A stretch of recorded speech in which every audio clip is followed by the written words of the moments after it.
नमस्कार साथियों, कैसे हो आप लोग। आप सभी को मेरी ओर से हार्दिक शुभकामनाएं। मैं आपके लिए वीडियो लेके आया हूं कि जो कांस्टेबल भर्ती की जो विज्ञप्ति निकली है उसमें टोटल पोस्ट कितनी है, क्या डॉक्यूमेंट्स लगने वाले हैं, क्या एज है और क्या फीस है, उनके बारे में छोटी सी जानकारी प्रदान करेंगे। तो आप वीडियो को अंत तक बनाए रखिए और पहली बार आप वीडियो पर आए हो तो सब्सक्राइब जरूर करना ताकि आपको नए नए नोटिफिकेशन मिलते रहें। तो चलो साथी, कांस्टेबल भर्ती है तो विज्ञप्ति वर्ष 2025 में निकला है। 9 अप्रैल 2025 से निकला है। 9,617 टोटल पोस्ट हैं। उसमें 8,148 नॉन क्रिमिलियर की नॉन टीएसपी के लिए है और 1469 टीएसपी के लिए है। और फॉर्म स्टार्ट हो रहे हैं 28 अप्रैल 2025 से। एंड डेट है उसकी 17 मई 2025 तक। 20 दिवस के लिए यानी 20 दिन के लिए अपना पोर्टल ओपन रहेगा। और यदि अपने फॉर्म में अप्लाई करते वक्त कोई त्रुटि रह गई, करेक्शन की डेट 18 मई से 20 मई तक रहेगा, यानी 3 दिन तक। और जो करेक्शन फ़ीस है वो आपकी 300 रुपये देनी होगी। आवेदन द्वारा केवल एक ही आवेदन किया जा सकेगा, अलग अलग आवेदन नहीं स्वीकार होंगे। इस बात का आपको विशेष ध्यान रखना है। अंकित जिला है, यूनिट है, बटालियन में से उनमें से किसी एक को ही आवेदन मान्य होगा, किसी एक के लिए ही आवेदन मान्य होगा, ये भी ध्यान रखना है। और ऑनलाइन पोर्टल अपना requirement to Rajasthan government in है। इसके साथ ही आपका OTR कंप्लीट होना चाहिए। OTR कंप्लीट में आपके जो फीस आपने दे दी होगी उसके बाद में आपकी कोई फीस दे नहीं होगी, इस ये आपको ध्यान करना है। इसी के साथ में यदि आप OTR कंप्लीट करें उस समय थोड़ा आप ध्यान रखना है। क्या ध्यान रखना है कि CET की जो आपने एग्ज़ाम दी थी उसके जो आवेदन फॉर्म था उस आवेदन फॉर्म का क्रमांक संख्या ज़रूर लिखें। इसमें देखो साफ साफ लिखा है, अतः अभ्यर्थी OTR प्रक्रिया को सावधानी से भरे। OTR प्रक्रिया को पूरा करने के बाद अभ्यर्थी से SSO ID के माध्यम से आवेदन कर सकेगा। इस हेतु अभ्यर्थी को सर्वप्रथम अपना CET सीनियर सेकेंडरी लेवल का ऑनलाइन आवेदन पत्र क्रमांक दर्ज करना होगा। ये बात आपको OTR में ध्यान रखनी है। नेक्स्ट जो पॉइंट है, अभ्यर्थी एक बार ये पंजीयन शुल्क जमा करने के बाद में कोई अन्य पोर्टल पर फॉर्म नहीं अप्लाई कर सकेंगे।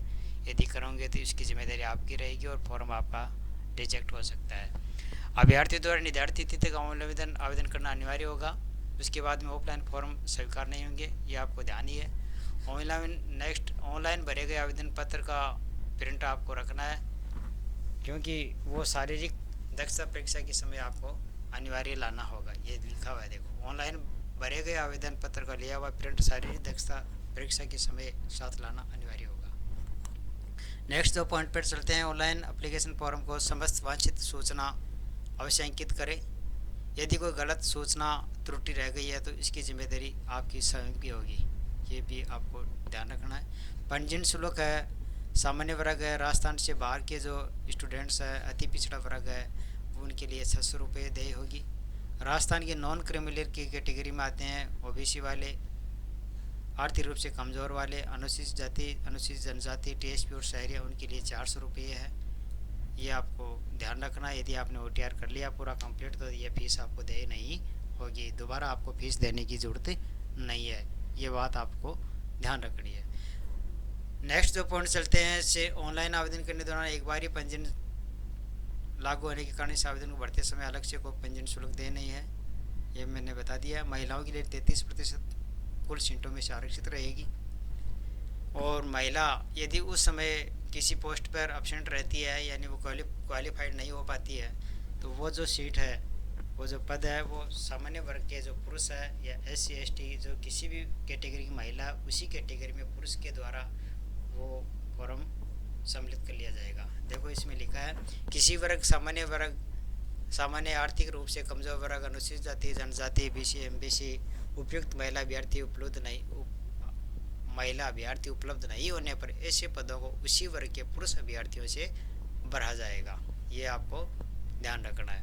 नेक्स्ट जो पॉइंट पर चलते हैं अपने, कि अभ्यर्थी राजस्थान राज्य के बाहर के अभ्यर्थी इस फॉर्म को अप्लाई कर सकते हैं। वो जो यदि बाहर के विद्यार्थी हैं जैसे SC ST OBC है तो वो सब सामान्य वर्ग के अंदर ही माना जाएगा। देखो SC ST अति पिछड़ा वर्ग के आर्थिक रूप से जो कमजोर वर्ग के अभ्यर्थी है वो सामान्य वर्ग की कैटेगरी में ही सम्मिलित कर लिया जाएगा। ये भी बेस्ट सूचना अपने लिए।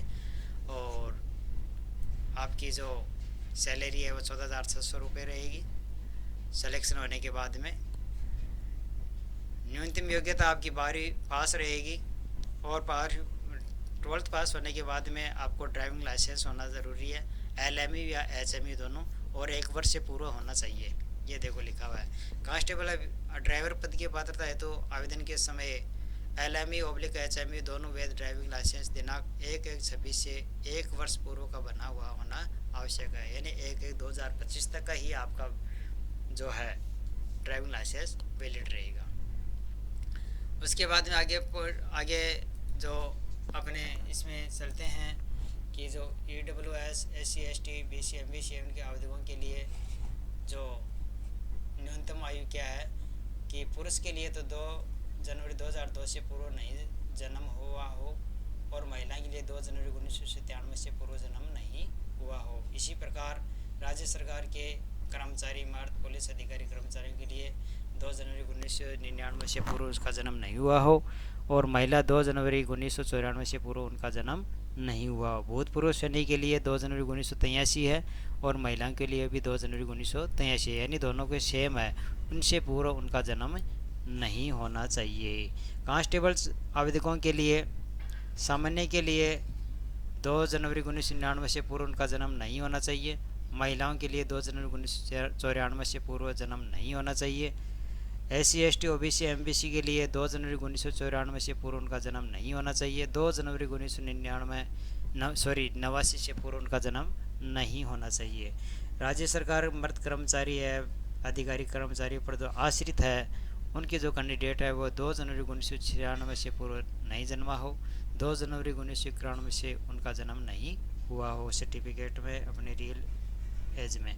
भूतपूर्व सैनिक भूतपूर्व सैनिक के लिए 1983 दोनों में महिला और पुरुष के लिए दोनों सेम रखी है कि उनके जन्म से पूर्व उनका जन्म नहीं होना चाहिए। शारीरिक मानदंड की बात करते हैं तो 168 सेंटीमीटर पुरुष के लिए, महिलाओं के लिए 152 है।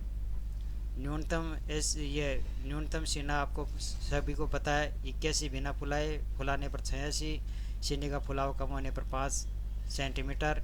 महिलाओं के लिए ये लागू नहीं है। न्यूनतम वजन पुरुष के लिए लागू नहीं है, महिलाओं के लिए 47.5 किलोग्राम की होनी चाहिए।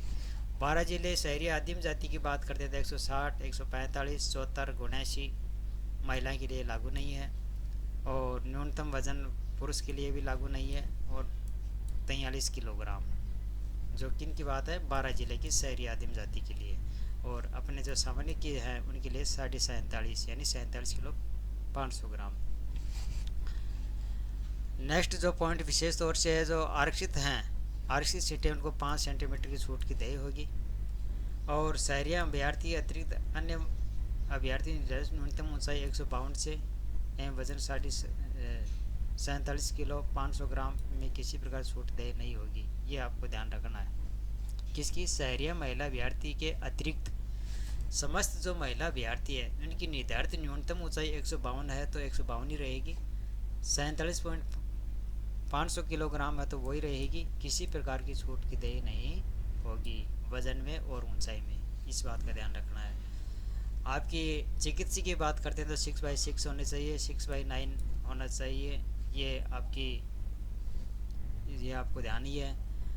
और 1 जून 2002 से पूर्व आपकी 2 संतान से अधिक नहीं होना चाहिए, ये ध्यान है। नेक्स्ट जो बात करते हैं भर्ती हेतु चयन की प्रक्रिया की बात करते हैं तो चयन की प्रक्रिया